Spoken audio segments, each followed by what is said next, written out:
Bisa kaya 2 kali lipat, jadi bikin gak happy gitu loh.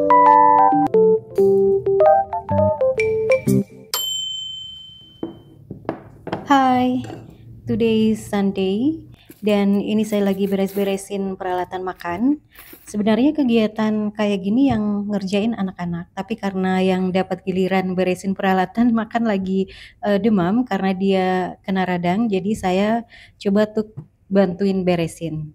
Ini saya juga lagi beresin baju-baju yang udah disetrika sebelum akhirnya saya nyiapin makan malam.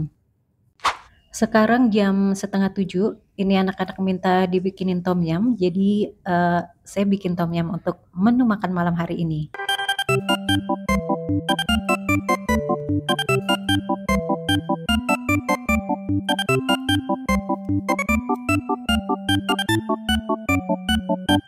Nah, ini udah hampir selesai masaknya dan setelah ini kita mau siap-siap buat makan malam.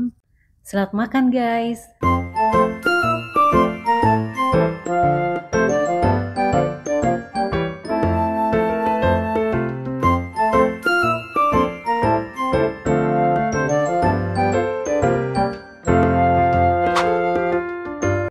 Nah, selesai nyiapin makan malam, saya mulai bikin konsep buat sharing nih, Mams.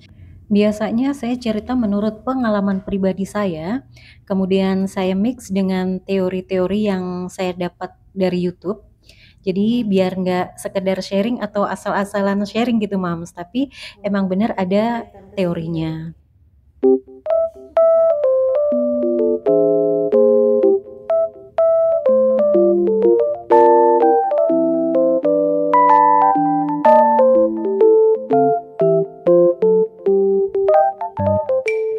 Kemudian biasanya langsung saya edit. Kadang juga enggak sih, Mams, tergantung situasi dan kondisi dan suasana hati. Kalau lagi rajin ya capcus langsung edit video, tapi kalau lagi capek ya udah saya kerjainnya besok.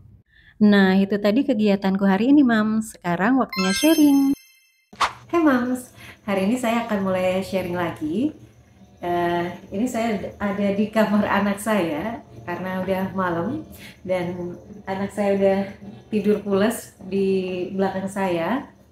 Jadi saya pakai kamar dia buat sharing-sharing. Jadi ada quotes dari Sahil Lavinia.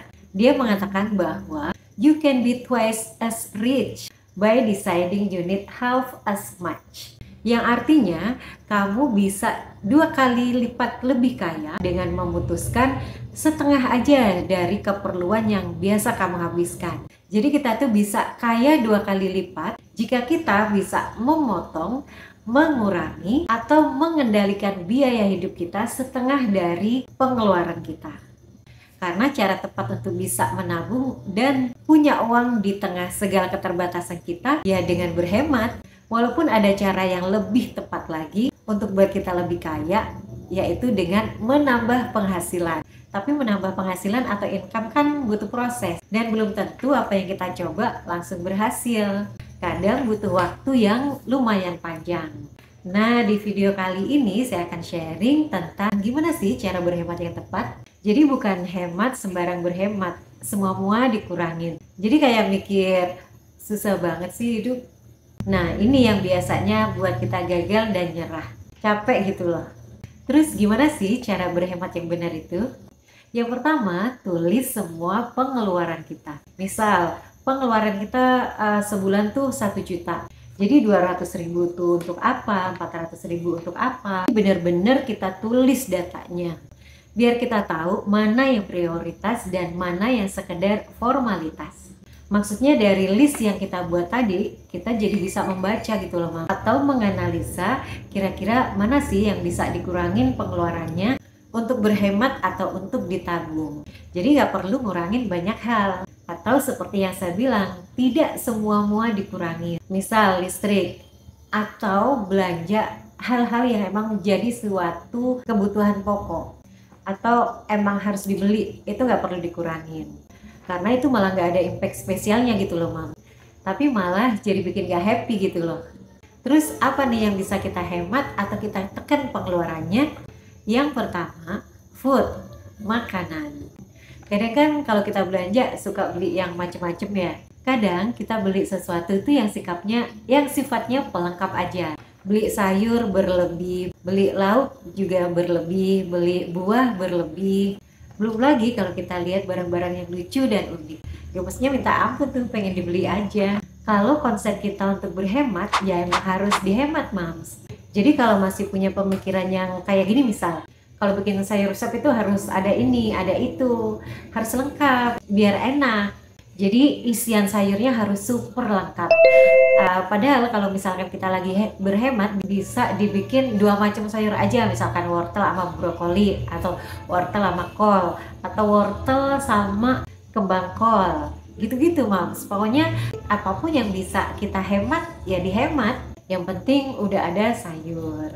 Itu emang kalau konteksnya berhemat ya Mams.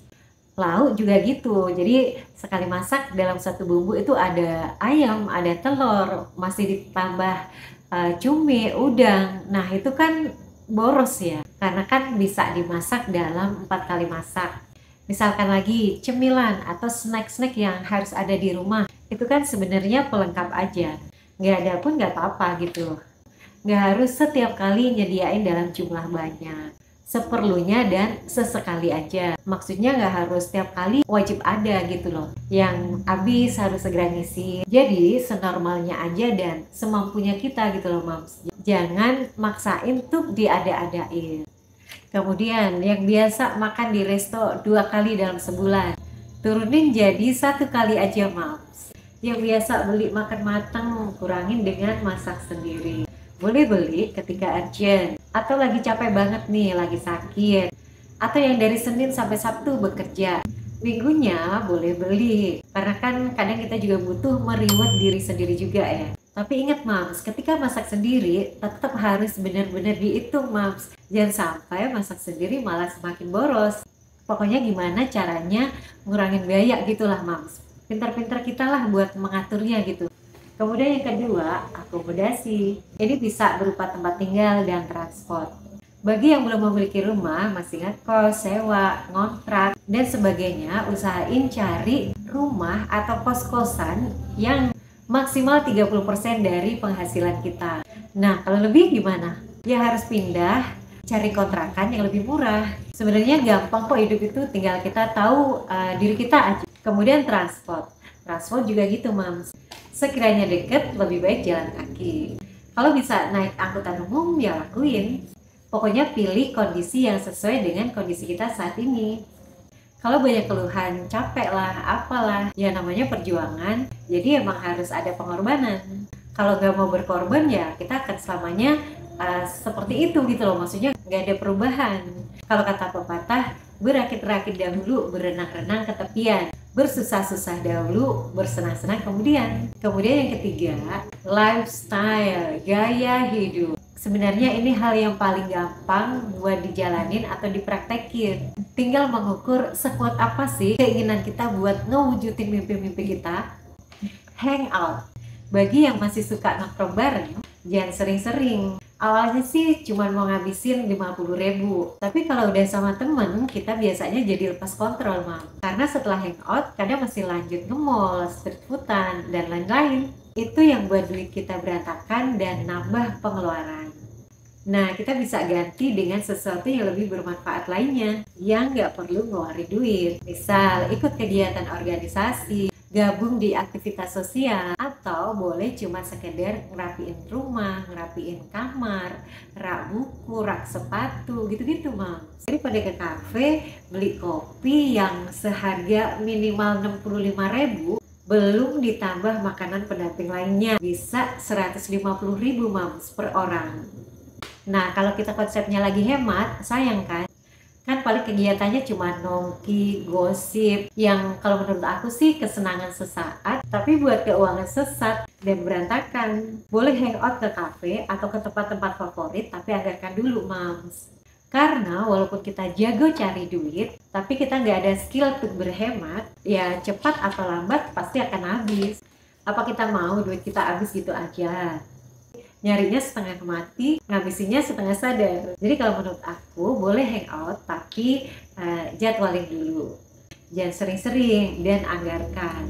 Cari duit itu susah, jadi jangan dihabisin untuk hal-hal yang gak penting, yang cuma ngasih kesenangan sesaat. Tapi sekali lagi, kalau kita konteksnya lagi berhemat ya Mams. Oh ya Mams, satu lagi, mumpung ingat, jadi jangan gampang tergoda dengan bisnis-bisnis yang modelnya seperti skema Ponzi. Kayak cari downline gitu loh Mams. Kalau kita nggak berkompeten di bidangnya, mending nggak usah, mending jangan Mams. Jangan gampang dirayu dengan skema-skema Ponzi yang harus merekrut orang baru atau downline agar kita cepat kaya. Hampir sama kayak investasi bodong atau ikut member-member yang sebenarnya kita itu susah mencapainya.